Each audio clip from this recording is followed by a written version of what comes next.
امام ابن کثیر لکھتے ہیں کہ قوم سبا کے علاقے میں مادر نامی ایک شہر تھا۔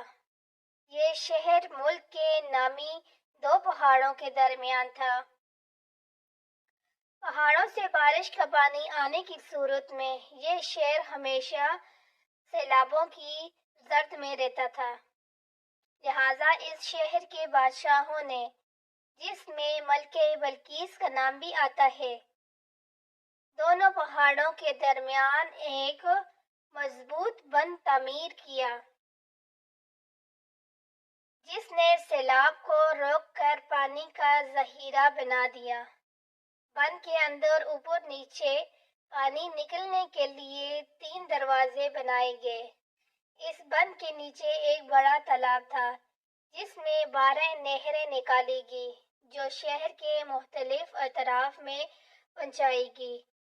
دونوں پہاڑوں کے کناروں پر باغات لگائے گئے تھے، جس میں ہر طرح کے درخت اور ہر قسم کے پھل بکثرت پیدا ہوتے تھے۔ کہتے ہیں کہ قدرت کی فراوانی اس قدر تھی کہ ایک عورت سر پر ٹوکری لے کر چلتی تو درختوں سے ٹوٹ کر گرنے والے پھلوں سے اس کی وہ ٹوکری خود بخود بھر جاتی۔ سبحان اللہ، سبحان اللہ۔ سینکڑوں میلوں میں پھیلے باغات کا سلسلہ دیکھنے میں تھی یوں لگتا تھا کہ یہ ایک خوابوں کا شہر ہے۔ قسم قسم کے پھلدار درختوں اور پھولوں کی کثرت سے پورا علاقہ معطر ہو گیا تھا، اور جب ہوا چلتی تو اس خوشبو سے لوگ لطف اندوز ہوا کرتے تھے۔ وہی خود اس علاقے میں عود، عنبر، مشک، دار چینی اور بے شمار چیزوں کی پیداوار ہوتی تھی۔ اللہ نے اس علاقے کو بلد طیبہ قرار دیا ہے، جس میں سردی گرمی کا اعتدال اور آب و ہوا ایسی صحت بخش کہ پورے شہر میں مچھر، مکھی، سانپ، بچھو جیسے موذی جانور کا نام و نشان بھی نہیں تھا۔ کہتے ہیں کہ ملکہ بلقیس سے سلیمان علیہ السلام کا رشتہ ہو جانے کے بعد قوم سبا ایک لمبے عرصے تک توحید پر گامزن رہی، مگر بعد میں انہوں نے بغاوت کی اور سرکشی شروع کر دی۔ وہ لوگ کافر ہو گئے، ان کے اندر شرک و بت پرستی کا زور ہو گیا۔ انہوں نے المکا یعنی چاند دیوتا، اشتر یعنی زہرا ستارہ، زائد یعنی سورج دیوا اور اس طرح کے بہت سارے باطل دیوی دیوتاؤں کی پوجا شروع کر دی۔ نہ صرف شرک بت پرستی بلکہ قوم سبا کے لوگ نہایت ہی عیش پسند اور اللہ کے ناشکر بن گئے تھے، اور مال و دولت کے نشے میں شروع میں ہی مست ہو چکے تھے، تو وہ خدا کی یاد سے غافل ہو گئے۔ اتنی ساری نعمتوں اور راحتوں کے فراوانی کے باوجود وہ اللہ کو بھول بیٹھے اور دنیا کی دل فریبیوں میں ہی مست ہو گئے۔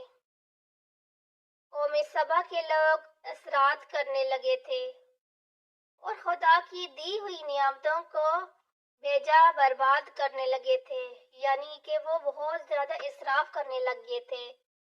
حالت یہ تھی کہ یہ لوگ خالی گندم کی بنی روٹیوں سے بچوں کے بدن کی گندگی صاف کیا کرتے تھے۔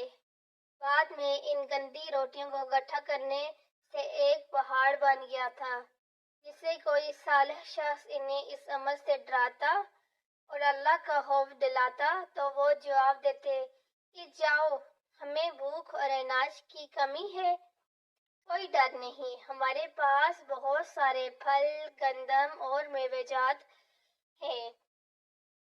عرض یہ کہ نعمتوں کی کثرت میں انہیں غافل کر دیا۔ کہتے ہیں کہ وقتاً فوقتاً قوم سبا کی طرف 13 پیغمبر مبعوث کیے گئے۔ بہت سارے پیغمبر ان کی طرف آئے، لیکن ان 13 پیغمبروں کا ذکر قرآن و حدیث کسی بھی تاریخ کے حوالے میں موجود نہیں ہے۔ ان انبیاء کرام نے ان لوگوں کو خدا کی نعمتوں کا شکر بجا لانے کی تلقین کی، انہیں راہ راست پر آنے کی نصیحت کی اور بے جا اسراف سے توبہ کرنے کو کہا، لیکن ہر سرکش قوم کی طرح انہوں نے بھی انبیاء کی دعوت کا انکار کر دیا۔ اللہ نے انہیں سنبھلنے کی کافی مہلت دی، اپنے کفرانہ نعمتوں پر قائم رہے، لہٰذا اللہ نے ان کی گرفت کرنے کا فیصلہ فرما دیا۔ قوم سبا کے جرم کے پاداش میں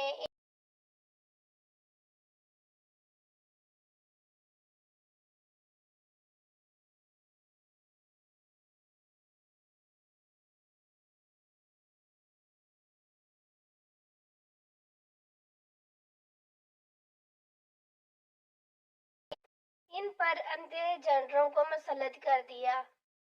ان صحرائی چوپندروں اور چوہوں نے ان کے عظیم مارے میں ٹیم کا رخ کیا اور بند کو نیچے سے کھودنا شروع کر دیا اور اس میں سوراخ کرتے چلے گئے۔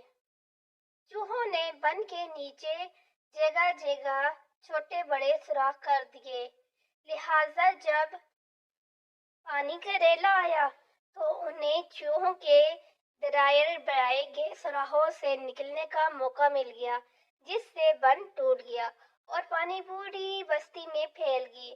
قوم سبا کے تمام باغات اور کھیت پانی میں غرق ہو گئے۔ پانی کے ریلے میں اہل سبا کا مال و اسباب مویشی سب بہتے چلے گئے۔ پہلے سبا کے خوبصورت سجے سجائے محلات اور مکانات ویران ہو گئے۔ سبا کے لوگ پانی میں غرق ہو کر ہلاک ہو گئے۔ مورخین لکھتے ہیں کہ سبا کے کچھ لوگ بھاگ کر عرب کے وسط میں یثرب چلے گئے۔ یہ قبیلہ اوس و خزرج کا تھا، جنہوں نے بعد میں مدینہ شہر کو آباد کیا، اور ان کا جد امجد عمران بن عامر نامی شخص تھا۔